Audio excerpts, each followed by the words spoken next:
General secretary Shivshankar గారికి, PSC chairman Nadella Manohar గారికి, general secretary Bolisetti సత్య గారికి, పిఏసి సభ్యులందరికీ, ఇక్కడున్న నియోజకవర్గపు ఇన్ఛార్జీలందరికీ ప్రత్యేకంగా మీ అందరికీ నా హృదయపూర్వక నమస్కారాలు. ఇంత సమయం వెచ్చించినందుకు ఈ కోవిడ్ సమయంలో మీ అందరికీ నా ప్రత్యేక ధన్యవాదాలు తెలుపుకుంటున్నాను. పార్టీ ఎస్టాబ్లిష్ చేసినప్పుడు నాకు ఒకే ఒక్క నమ్మకం ఏముండేదంటే, విపరీతమైన యువత బలం ఉంది మనకి. 2008 నుంచి కూడా నేను ఈ పొలిటికల్ ప్రాసెస్లో ఉన్నవాడిని కాబట్టి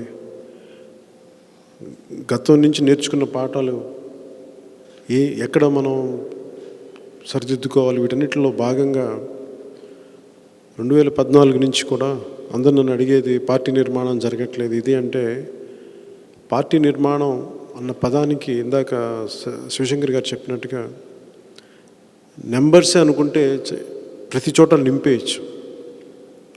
కానీ మనం ఏ ఆలోచనతో వచ్చామో, ఏ భావాలతో వచ్చామో దాన్ని తీసుకెళ్ళగలిగే వాళ్ళు కావాలి. అంటే ప్రతి ఒక్క క్రియాశీలక సభ్యులు కనీసం తక్కువలో తక్కువ 50 నుంచి 100 మందిని ప్రభావితం చేయగలిగే స్థాయిలో ఉండాలి వ్యక్తులు. అంతేగాని ఇది కూర్చోబెట్టేసి మనకి 500 మంది ఉన్నారంటే 500 మంది కూడా అసలు దాన్ని ముందుకు తీసుకెళ్ళగలిగే వ్యక్తులు లేకపోతే కూడా అది నిష్ప్రయోజనం. అందుకని మీరు సెలెక్ట్ చేసేటప్పుడు ప్రభావితం చేయగలిగే వ్యక్తులు, నిలబడగలిగే వ్యక్తులు, దయచేసి వారిని చూడండి. నిన్న మీటింగ్లో కూడా మీలో కొద్దిమంది ఉన్నారు. మీకు తెలుసు, నేను ఎక్కడికి వచ్చినా విపరీతమైన జనసందోహం ఉంటుంది, విపరీతమైన అభిమానం ఉంది. దానిని ఒక పొలిటికల్ ప్రాసెస్కి హెల్ప్ అయ్యేలాగా, మన ప్రభుత్వాన్ని స్థాపించేలాగా వెళ్ళాలి అంటే ఈ క్రియాశీలక సభ్యత్వం చాలా కీలకమైంది. గతం 2014లో కూడా నేను ఎస్టాబ్లిష్ చేయదలుచుకుంది, నేను ఎంత నిలబడగలను, నేను ఎంత ఒత్తిడి తీసుకోగలను, రోడ్ల మీద ఎలా తిరగగలను, మనకున్న జనబలం ప్రత్యక్షంగా పరీక్షల్లో ఎంత నిలబడతారు, వీటన్నిటి మీద 2014 నుంచి 2019 ఎన్నికల వరకు మనం తీసుకున్నాం. ఇది ఇంకొక అడుగు ముందుకేసాం. ఈ రోజున ఈ క్రియాశీలక సభ్యత్వం అనేది చాలా కీలకమైంది. 2024లో ఎన్నికలు వస్తాయి. వీటన్నిటికంటే కూడా బయట అందరూ మాట్లాడుతుంది కానీ, నాకు తెలిసింది కానీ, ఎన్నికలు ముందుకు వచ్చే పరిస్థితి ఉంది. దేశం మొత్తం మీద కలిపి ఒకటే ఎన్నిక విధానం రావాలి అనేది చాలా బలంగా ఉన్న అభిప్రాయం. అందరి ఆలోచనలు, అందరి కార్యాచరణ కూడా దాని మీదే రూపుదిద్దుకుంటా ఉంది. ఇందాక శివశంకర్ గారు చెప్పినట్టుగా 1000 ఓట్లు, 28 ఓట్లు, 25, ప్రతి ఓటు చాలా విలువైంది. ఈ రోజున మనం ఎక్కడికి వెళ్ళినా విపరీతమైన జనబలం ఉంటుంది. ఈ జనబలాన్ని మన వైపు తిప్పుకోవాలి అంటే అక్కడ బలంగా ఉండే నాయకత్వం, అక్కడ స్థానికంగా ఉన్న నాయకత్వం లేకపోవడం కూడా మనకి చాలా లోపంగా తెలిసింది. ప్రతి సమస్యకి నేనే మాట్లాడాలి, ప్రతి ఊర్లోకి నేనే రావాలనేది ప్రతి ప్రజల్లో ఉండేది. అది నా ఒక్కడికి యూనిక్గా ఉంటుంది. మిగతా రాజకీయ నాయకులకి అది ఉండదు. ఎందుకంటే నేను మిగతా వృత్తిలో కూడా ఉన్నాను కాబట్టి, కళారంగంలో కూడా ఉన్నాను కాబట్టి, అది నా మీద ఒక ప్రత్యేకమైన ఆలోచన విధానం ఉంటుంది. నేను ఖచ్చితంగా ప్రతి ప్రాంతానికి ముందుకెళ్ళి ప్రతి సమస్యని పరిశీలించిన వాడిని, తీసుకెళ్ళిన వాడిని, హైలైట్ చేసిన వాడిని అది చేశాను కాబట్టే 19 రిజల్ట్స్ తర్వాత కూడా ఈ రోజున ఎక్కడ ఏ మూల, బాంబే స్లమ్స్లో ఇరుక్కుపోయినా కానీ, గుజరాత్ తీర ప్రాంతాల్లో ఇరుక్కుపోయినా కానీ, మద్రాస్ పోర్ట్లో ఇరుక్కుపోయినా కానీ, ఒకసారి వచ్చి మా ఇరుక్కుపోయా, మీకు హెల్ప్ చేయండి అంటే, ఎందుకు మనం గొంతు బలం, ఎందుకు మన జనసేన గళం ఎందుకు అంత ప్రభావం ఎందుకు చూపిస్తుంటే, మనం చాలా త్రికరణ శుద్ధిగా పని చేయగలం. మన దగ్గరికి వస్తే సమస్యకు ఒక పరిష్కార మార్గం వైపు, దిశ వైపు వెళ్తాం. ఒక అమరావతి అని కానివ్వండి, లేదంటే ఒక వ్యక్తికి జరిగిందని కానివ్వండి. అలాగే వైసీపీకి సంబంధించి చాలా అత్యధిక మెజారిటీ ప్రజలు తీర్పు ఇచ్చారు. ఆ తీర్పుని గౌరవించాం మనం. ఆ గౌరవాన్ని వాళ్ళు నిలబెట్టుకునే పరిస్థితులు లేదు ఈ రోజున. ఇందాక హరిప్రసాద్ గారు చెప్తున్నట్టుగా పిఎస్సిలో మనకి దిశానిర్దేశం, గైడ్లైన్స్ అని అనుకుంటే, మనకు ప్రపంచంలో ఎవరు ఊహించని విధంగా ఫస్ట్ ముందస్తుగా మనకి ఆ కార్యక్రమం ముందుకు తీసుకెళ్లే క్రమంలో ఏం జరిగింది అంటే మనకి కరోనా ఈ కోవిడ్ పరిస్థితి రావటం, ఇళ్లలోంచి బయటికి రాకూడదు, అసలు అప్పుడు దాకా మనకి ఎంత వాడుకోవాలి ఈ సోషల్ మీడియా, ఈ ఇంటర్నెట్ ద్వారా, ఇవన్నీ అంచెలంచెలుగా ప్రతి ఒక్కరికి అవగాహన వచ్చింది. పెద్ద స్థాయి అంతర్జాతీయ స్థాయి నాయకులకు కూడా అవగాహన రాలేదు. అందరూ కూడా కొత్త పరిస్థితి ఇది. సో దీన్ని దృష్టిలో పెట్టుకుని ఇప్పుడు ఈ రోజుకి కోవిడ్ తీవ్రత ఎక్కువ అవుతూ ఉంది, కేసులు పెరుగుతూ ఉన్నాయి, మనుషులు చనిపోతూ ఉన్నారు. అయినా కానీ వాటికి ఏమాత్రం వెనకంచి వేయకుండా మనం కొంత జాగ్రత్తలు తీసుకుంటూ, సోషల్ డిస్టెన్స్ జాగ్రత్తలు తీసుకుంటే మాత్రం చేస్తాం. అయినప్పటికీ కూడా నిన్న చూశారు జనం ఎంత వచ్చారు. అందుకని నియోజకవర్గంలో ప్రతి నియోజకవర్గంలో ఉన్న సమస్యలు నా దృష్టిలో ఉన్నాయి. కాకపోతే వాటికి వెళ్ళడానికి నాకు అంటే ముందు మీరు క్రియాశీలక సభ్యత్వాన్ని కొంచెం బలమైన దృష్టి పెట్టి నిలబడగలిగే వ్యక్తుల్ని, పార్టీ కోసం అహర్నిశలు కష్టపడి నిలబడగలిగే, తద్వారా వాళ్ళు ఎదగగలిగే నాయకత్వపు స్థాయి ఉండి అలాంటి వ్యక్తుల్ని మీరు దయచేసి సంపూర్ణంగా మీరు ప్రోత్సహించండి. ఇంగ్లీష్లో నాకు ఒక ప్రోవర్బ్ ఉంటుంది, అడ్వర్సిటీ రివీల్స్ ట్రూ క్యారెక్టర్ అని. ప్రతికూల పరిస్థితుల్లో ఆ వ్యక్తి తాలూకు వ్యక్తిత్వం, ఆ నైజం బయటపడుతుంది అంటారు. అలాగే ఈ రోజున జనసేన తీసుకున్న ఒత్తిడి కానీ దెబ్బలు కానీ తీసుకొని కూడా ఈరోజు నిలబడ్డాం. ఈరోజు మన పార్టీ తాలూకు వ్యక్తిత్వం దెబ్బతిన్నా కానీ ప్రజలు మనకు ఓట్లు సంపూర్ణంగా మనకి మద్దతు తెలపకపోయినప్పటికీ కూడా ఈరోజు మనం వారి పక్షాన్ని నిలబడినాం. మన నైతికత మనం ప్రూవ్ చేసుకున్నాం మనం ఈ రోజున. దీనిని మీరు బలంగా తీసుకెళ్ళాలి ప్రజల్లోకి. ఎందుకంటే ఉమ్మడి ఆంధ్ర రాష్ట్ర విభజన సరిగ్గా జరగలేదు. దాని నుంచి ప్రజలకు అన్యాయం జరగబోతుంది. నేను ఏదైనా మాట్లాడినప్పుడు దూరదృష్టితో మాట్లాడతాను. ఒక్కోసారి అది పొలిటికల్ అడ్వాంటేజ్గా కనిపించకపోవచ్చు. ఇందాక మా చిలుక మధుసూదన్ రెడ్డి గారు చెప్పినట్టుగా పవర్ కోసం అంటే నన్ను అడిగారు. 2014 అది రైట్. అది మీరు దేనికోసం వచ్చారంటే జరుగుతున్న అన్యాయాన్ని ప్రశ్నించడం కోసం వచ్చాం. అప్పుడు ఉన్నది 4 రోజులు లేదు, 1.5 నెల, 45 రోజులు. ఆ 45 రోజుల్లో అభ్యర్థులు నిలబెట్టడం, వీటన్నిటికీ ఓట్లను చీల్చడం కంటే కూడా బలమైన అలయన్స్ బీజేపీ ప్రధానమంత్రి గారు అవ్వబోతున్నారు, నరేంద్ర మోదీ గారు. వాళ్ళందరూ కలిసి నిర్ణయించుకుని అప్పుడు చేసిన ప్రయాణాన్ని రాష్ట్ర క్షేమాన్ని దృష్టిలో పెట్టుకుని చేసింది. ఆ రోజుకి ఆ స్లోగన్ రైట్. అది ఇందాక కూడా ఏదో పేపర్లో చూస్తూ ఉంటే ఇంత పొద్దున్న కూడా వచ్చినప్పుడు కేవలం మనం ప్రశ్నిస్తూ ఉండండి, మిగతా వాళ్ళు అధికారం అనుభవించడానికి కాదు జనసేన పార్టీ పెట్టింది. మనం వచ్చి అధికారంలో కూర్చోవాలని ఒక బలమైన ఆలోచనతో కూర్చున్నాం. కాకపోతే అది నేను ప్రతిసారి అది క్లీషేడ్గా ఉంటుంది. ప్రతిసారి నేను చెప్పడం ఇబ్బంది, నాకు నచ్చదు. ఎందుకంటే పని చేసుకుంటూ వెళ్ళిపోతాం, అధికారం మనల్ని వరించాలని కోరుకుంటాం.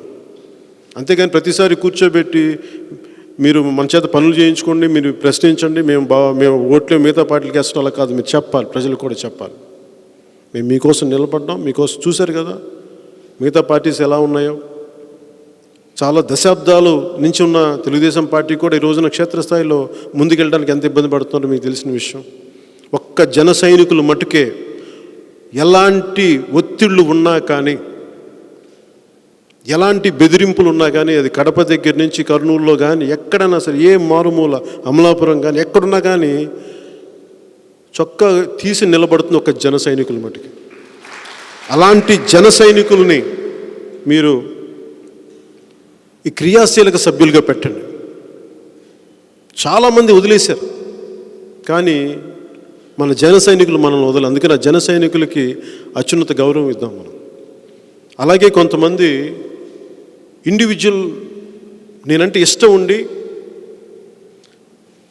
పార్టీలోకి ఇమ్మడకుండా వాళ్ళు వ్యక్తిగతంగా చిన్న చిన్న ప్లాట్ఫామ్స్ క్రియేట్ చేసి మేము జనసేన సపోర్టర్స్ అని చేస్తుంటే, నాకు వ్యక్తిగతంగా మీరు ఎవరైనా మద్దతు తీసుకుంటే తీసుకోండి. అంతేగాని మీరు ఇండివిజువల్ ఎజెండాస్ తోటి కూర్చోబెట్టి మీరు ఎదుగుదల కోసం మీరు పార్టీ ద్వారానే గుర్తింపు కావాలి తప్ప, మీరు నేనంటే ఇష్టం అని చెప్పి వాళ్ళు ఇండివిజువల్ ప్లాట్ఫామ్స్ పెట్టి అదొక విచిత్రంగా ప్రాసెస్ ఉంది. దయచేసి మీరు మీ స్థాయిలో అవన్నీ ఎంకరేజ్ చేయకండి. ఎవరు వచ్చినా సరే జనసేన సపోర్ట్ చేయాలి, జనసేన ద్వారా చేయాలి. అలా కాకుండా విడిగా చేస్తే సంతోషం కాదనం, కానీ అదొక ప్రత్యేకంగా మేము గుర్తించాలంటే అలా చేయడానికే కదా ఈ జనసేన పార్టీ ఉంది, ప్రజల కోసం నిలబడడానికి జనసేన పార్టీ ఉంది.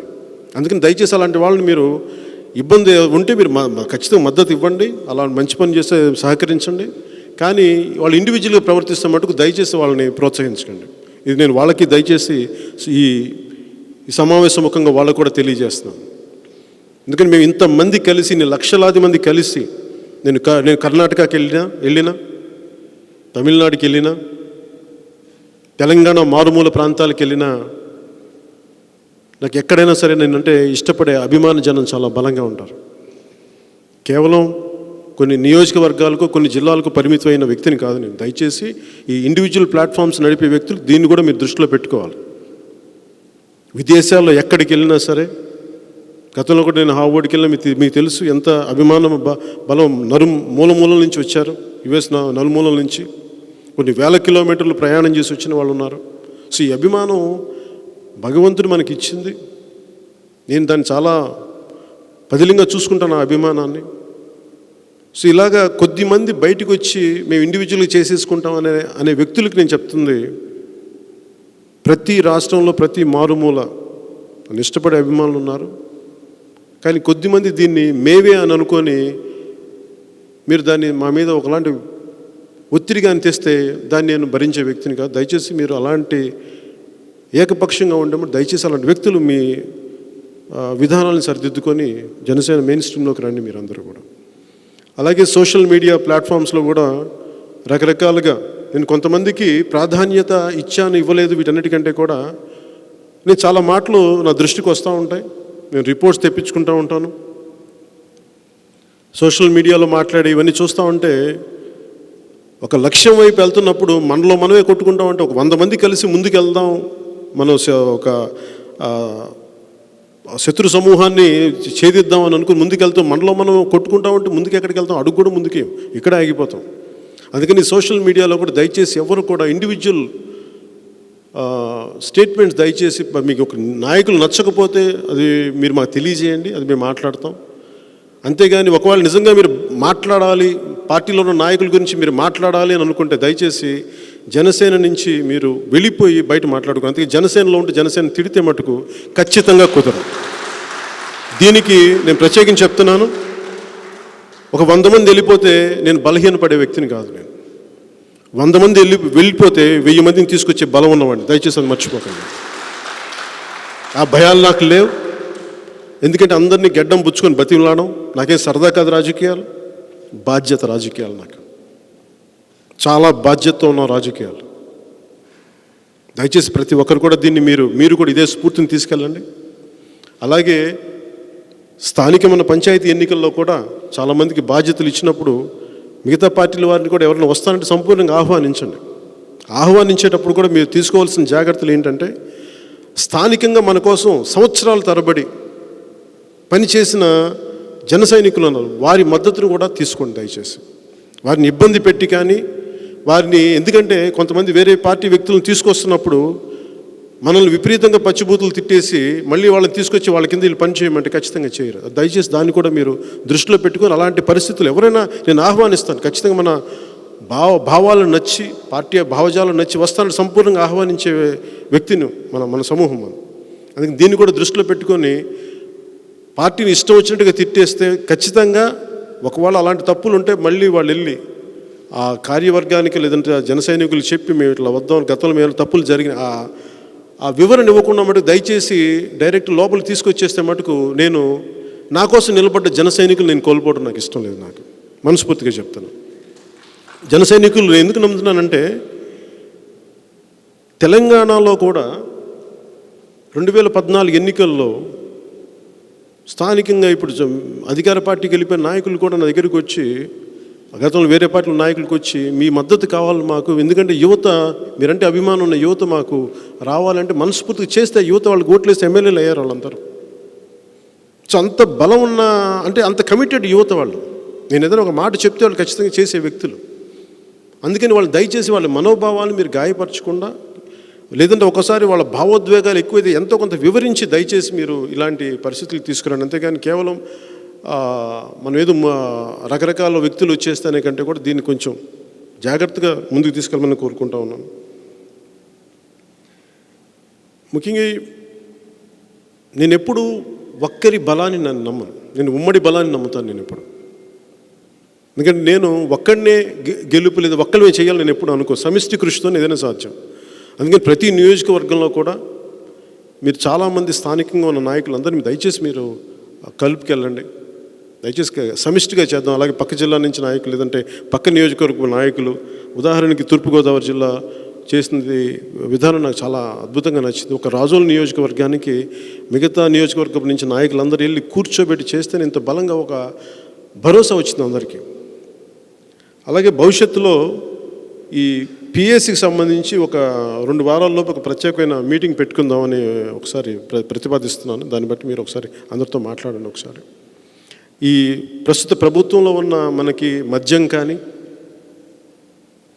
అలాగే ఇసుక పాలసీలు కానీ, అయితే సమస్యలు మీరు ప్రస్తావించారో, అలాగే రైతు సమస్యలు కానీ, పోలవరం ప్రాజెక్ట్ సమస్య, వీటన్నిటి మీద మనం ఒక సుదీర్ఘమైన చర్చ జరగాలి. మీ అందరి అభిప్రాయాలు తీసుకొని దీని మీద ఒక భవిష్యత్తులో మన కార్యాచరణ ఎలా ఉండాలి, ప్రతి నియోజకవర్గం మనం ఎలా తీసుకెళ్ళాలి అని చెప్పేది కూడా మీకు ఒక 2 వారాల్లో మనం అందరం కూర్చున్నాం సమిష్టి. ఈలోపు మీరు కూడా మీ నియోజకవర్గాలు, మీ జిల్లాల్లో ఉన్న సమస్యలన్నింటి మీద మీరు ఒక అవగాహనకు వచ్చి, ముఖ్యంగా పిఎస్సి సభ్యులందరూ కూడా ఉంటే దాని భవిష్యత్తులో మనం ఒక 10 రోజుల్లో మళ్ళీ దాన్ని మనోహర్ గారికి చెప్పి దాన్ని ఎప్పుడు ఎక్కడ విజయవాడలో ఎట్లా కలుద్దాం అనేది ఒకసారి మీకు తెలియజేస్తాను, తెలుపుకుంటూ ఈ క్రియాశీలక సభ్యత్వాన్ని మీ అందరూ విజయవంతం చేయవలసిందిగా మనస్ఫూర్తిగా కోరుకుంటూ, ఇది ప్రత్యేకించి 5 నియోజకవర్గాలతో పైలట్గా స్టార్ట్ చేసి కేవలం వాళ్ళకి అనేక ఒడిదుడుకులు లోనవుతుంటే వాళ్ళకి మనం ఎంత ఇవ్వగలం అంటే, ఒక ఇన్సూరెన్స్ అధికారులతో రకరకాలుగా మాట్లాడి దాన్ని చేసిన జనసేన పార్టీ ఆడిటింగ్ టీం కానీ, పెద్దల రత్నం గారు కానీ, వీళ్ళందరూ కూర్చోబెట్టి చాలా దాన్ని ముందు తీసుకెళ్ళి ఏ పార్టీకి ఇవ్వనంతగా, ఒక దేశంలోనే ఏ పార్టీ ఇవ్వనంతగా మనం కూర్చోబెట్టి ప్రతి క్రియాశీలక సభ్యులందరికీ ఒక 5 లక్షలు మనం ఇన్సూరెన్స్ కలెక్ట్ చేయడం అనేది నిజంగా అది మీరు చేసిన ఈ ఎఫర్ట్స్కి మనస్ఫూర్తిగా మీకు ధన్యవాదాలు తెలుపుకుంటా ఉన్నాను, జనసేన ఆడిటింగ్ టీంకి. దీన్ని మీరందరూ ఒక మనస్ఫూర్తిగా పెద్ద మనసుతోటి, బాధ్యతతోటి అందరినీ కలుపుకెళ్ళి ఈ కార్యక్రమాన్ని విజయవంతం చేయవలసిందిగా మనస్ఫూర్తిగా కోరుకుంటూ సెలవు తీసుకున్నాను. జై హింద్.